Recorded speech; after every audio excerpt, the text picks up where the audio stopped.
তোমরা কি জানো মানুষ মারা যাওয়ার পর তার আত্মার কি হয়? একদিন নবী করিম সাল্লাল্লাহু আলাইহি সাল্লামের একজন সাহাবী মারা গেলেন। রাসূল পাক সাল্লাল্লাহু আলাইহি সাল্লাম ওনার জানাজা পড়ালেন। তারপর একদল সাহাবী মৃতদেহ কবর দেওয়ার জন্য কবরস্থানে নিয়ে আসলেন। সবার সাথে আমাদের নবী করিম সাল্লাল্লাহু আলাইহি সাল্লাম হেঁটে হেঁটে আসলেন। দুজন সাহাবী কবর খুঁড়তে শুরু করলেন। সবাই মৃতদেহকে ঘিরে বসে আছেন। কবর খনন শেষ হওয়া পর্যন্ত অপেক্ষা করছেন। সবাই চুপচাপ, নীরব ও শান্ত একটি পরিস্থিতি। নবীজি গভীর মনোযোগ দিয়ে কবর খোঁড়া দেখছিলেন। একটু পর সবার দিকে তাকিয়ে জিজ্ঞেস করলেন, তোমরা কি জানো মানুষ মারা যাওয়ার পর তার আত্মার কি হয়? সবাই খুব আগ্রহ নিয়ে নবীজিকে বললেন, ইয়া রাসূলুল্লাহ সাল্লাল্লাহু আলাইহি সাল্লাম, আমাদেরকে বলুন।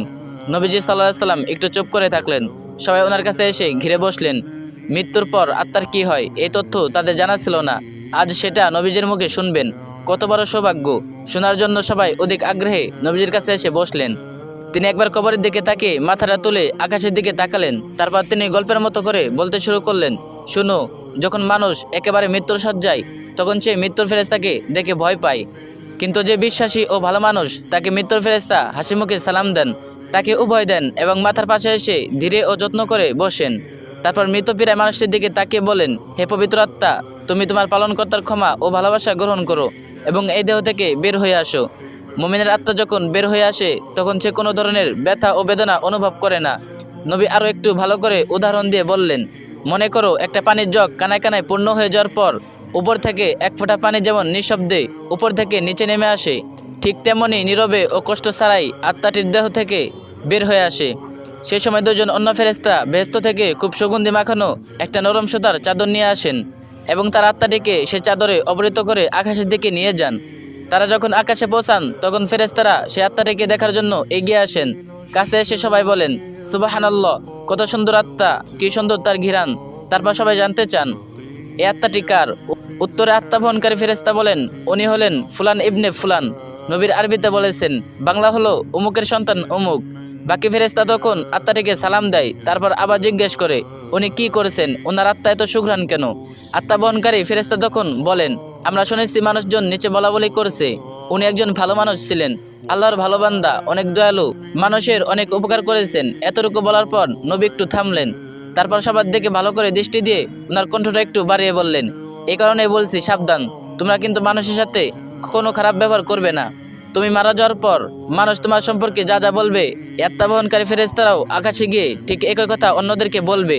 এ কথা বলে তিনি আবার একটু চুপ করলেন, কবরটার দিকে দৃষ্টি দিলেন, আবার বলতে শুরু করলেন, এই সময় মানুষ যখন পৃথিবীতে মৃতদেহকে কবর দেওয়ার জন্য গোসল দিয়ে প্রস্তুত করবে, তখন আল্লাহ তাআলা আত্মা বহনকারী ফেরেশতাদেরকে বলবেন, যাও, এখন তোমরা আবার এই আত্মাকে তার শরীরে দিয়ে আসো। মানুষকে আমি মাটি থেকে বানিয়েছি, মাটির দেহেই তার আত্মাকে আবার রেখে আসো। সময় হলে তাকে আমি আবার পুনরায় জীবন দিব। তারপর মৃতদেহকে কবরে রেখে যাওয়ার পর দুজন ফেরেশতা আসবেন। তাদের নাম মুনকার ও নাকির। তারা মৃতদেহ সৃষ্টিকর্তা, তার ধর্ম ও নবীর সম্পর্কে জিজ্ঞেস করবেন। মুনকার ও নাকির চলে যাওয়ার পর আত্মাটি আবার অন্ধকার কবরে একাকী হয়ে যাবে। সে এক ধরনের অজানা অংশকায় অপেক্ষা করবে।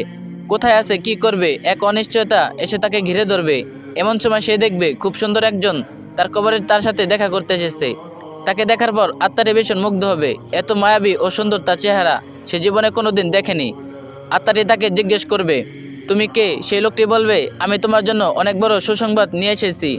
তুমি দুনিয়ায় পরীক্ষায় উত্তীর্ণ হয়েছো, তোমার জন্য আল্লাহ তাআলা জান্নাতের ব্যবস্থা করেছেন। তুমি কি সেটা একটু দেখতে চাও? আত্মাটি ভীষণ খুশি হয়ে বলবে, অবশ্যই আমি দেখতে চাই, আমাকে একটু জান্নাত দেখাও। লোকটি বলবে, তোমার ডান দিকে তাকাও। আত্মাটি ডানে তাকিয়ে দেখবে কবরের দেয়ালটি সেখানে আর নেই। সেই দেয়ালের দরজা দিয়ে অনেক দূরে সুন্দর ভেস্ত দেখা যাচ্ছে। ভেস্তের এই রূপ দেখে আত্মাটি অনেক মুগ্ধ হবে ও প্রশান্তি লাভ করবে এবং সেখানে যাওয়ার জন্য অস্থির হয়ে লোকটিকে জিজ্ঞেস করবে, আমি সেখানে কখন যাব, কিভাবে যাব? লোকটি মৃদু হেসে বলবেন, যখন সময় হবে তখন তুমি সেখানে যাবে ও থাকবে। আপাতত শেষ দিবস পর্যন্ত তোমাকে অপেক্ষা করতে হবে।